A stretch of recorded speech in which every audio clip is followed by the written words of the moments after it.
In this video, we will discuss how interleaving can be used to create non-linear pathways to improve skill acquisition. Here's a common problem in classrooms. Your student complete a lesson.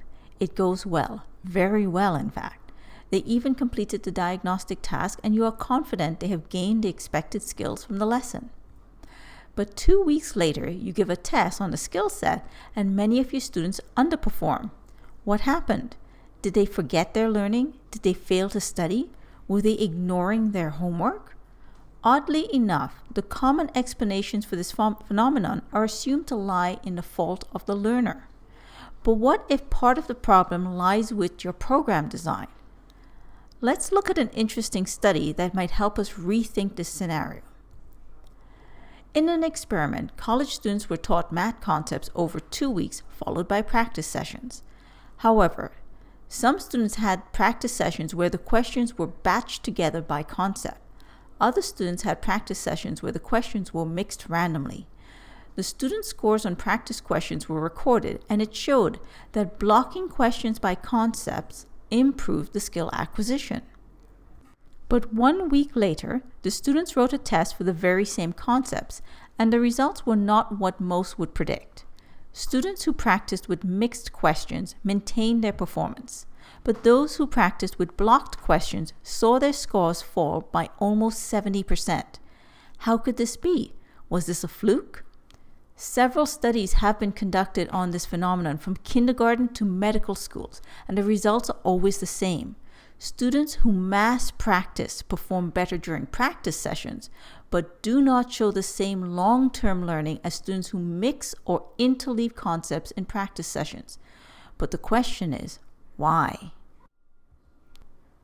To understand the problem, we need to examine what our brain is doing when we mass practice a set of questions that all use the same set of information to complete.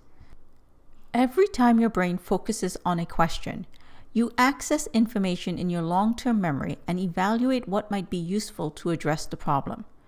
Once you decide on the relevant information, you retrieve the information and bring a copy of it to your working memory areas where you use it to tackle the problem. Once you are done solving the problem, your brain loses focus on the information in its working memory and it loses the copy of it. This copy basically disappears. When you present a second question, the process repeats itself. Your brain accesses long-term storage for relevant information, retrieves a copy to working memory, executes the task, and then loses focus on the working memory copy. But if you do this more than 2 or 3 times, your brain notices the pattern. It recognizes that it is re-accessing the same information in long-term memory over and over again, and it predicts that this information will continue to be needed.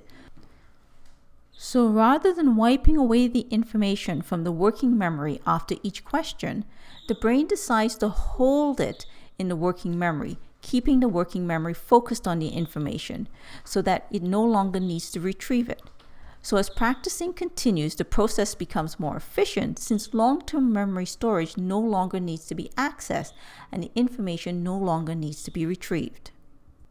But this is a problem for learning over the long term, because learning is stored in long-term memory, and unless you use the nerve connections that connect the information in long-term memory to the working memory, the connecting neurons get repurposed to connect other information that is more frequently used.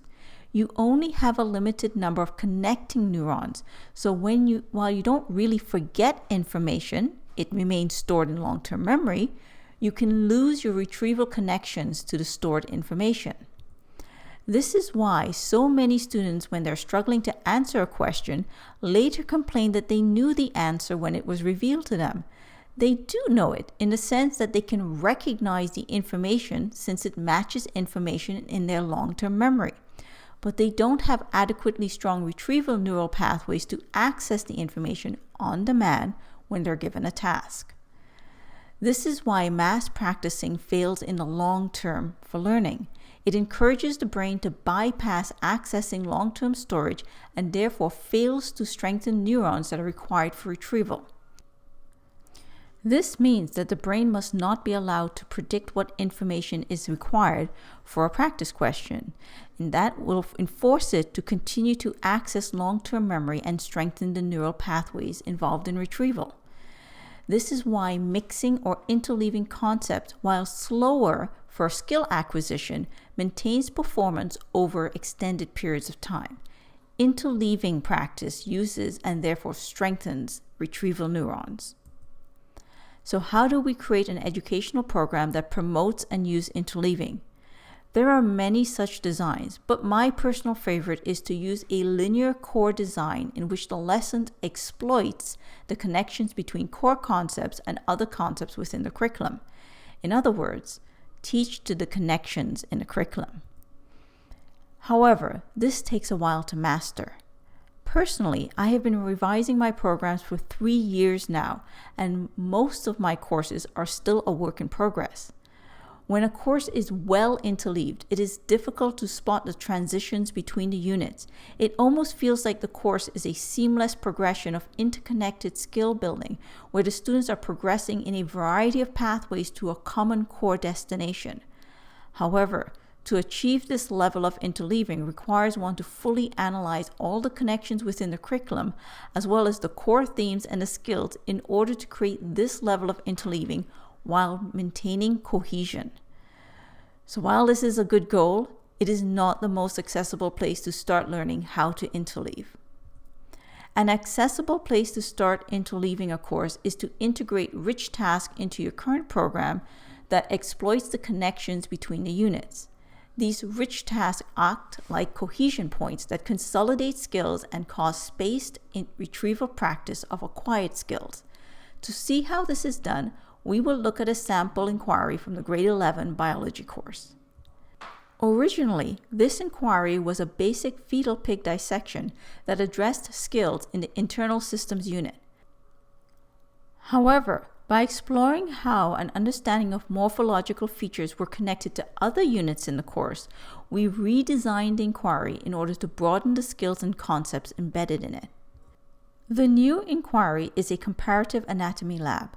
Students are given a choice of 5 specimens representing different classes of vertebrates. By diversifying the specimens, students are able to pool their findings in order to compare the morphology of these classes. Then, by analyzing the frequencies of these traits, they're able to deepen their understanding of vertebrates and infer the relative timelines for the evolution of these morphological traits. Thus, the new lab interleaves concepts from multiple units and requires students to retrieve information from several units. In addition, this level of interleaving has further benefit because it requires students to apply information in a complex analytical task, thereby targeting their global competency skill set. Links to my files associated in this task are in the video description below. Feel free to download and use them. If you are an educator, please consider subscribing to this channel. My hope is that my videos are useful to you and help me to consolidate and reflect on my practice. And if you are an educator, good luck on your journey. We are all in this together.